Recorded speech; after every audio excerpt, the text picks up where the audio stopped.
তো আগে আমি যখন নেল এক্সটেনশন শিখেছিলাম তখন আমার আইসোলেটেড ক্রোমের ফিনিশিংটা দেখতে পাচ্ছ কীরকম এসেছে, এবং আমি নিজে থেকে যেটা শিখেছি প্র্যাকটিস করে সেটা আমি তোমাদের সাথে আজকে শেয়ার করবো। হ্যালো, আমি নেল আর্টিস্ট রাশি, আর আমার লোকেশন নেয়ার বারাসাত হাটখোলা। তো আমি এখানে ফার্স্টে মেরুন কালারটা অ্যাপ্লাই করে 30 সেকেন্ড কিওর করে ম্যাট কোট অ্যাপ্লাই করে নিলাম, এবং এটাকেও আমি 45 সেকেন্ড মতন কিওর করে নিলাম। তারপরে আমি এটাকে বাফার দিয়ে বাফ করে নিলাম, আমি অ্যাসিটন দিয়ে এটা ক্লিন করে নিলাম।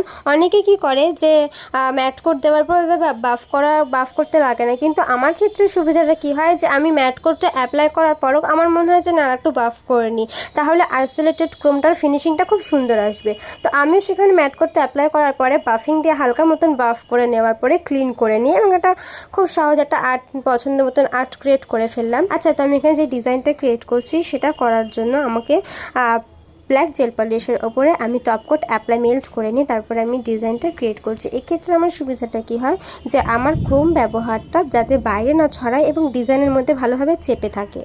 তো এখানে ক্রোম অ্যাপ্লিকেশানটা করার পরে আমি ডাস্টিং ক্লিনিং করে দেখতেই পারছো যে আমার ক্রোম অ্যাপ্লিকেশানটা আগের পার্থক্যটা আর এখনের পার্থক্যটা এখন দেখাই যাচ্ছে যে আগে কীরকমভাবে আমি ব্যবহার করতাম, বাট এখন যেভাবে আমি করছি সেটা আমার ক্ষেত্রে আরও সুবিধা এবং ফিনিশিংটা সুন্দর করতে লাগে। তো আমি এখানে জেল দিয়ে রেড স্টোন বসিয়ে শাইনি টপ কোট লাগিয়ে, তো দেখো এখন আমার ফিনিশিংটা আর আগের ফিনিশিংটা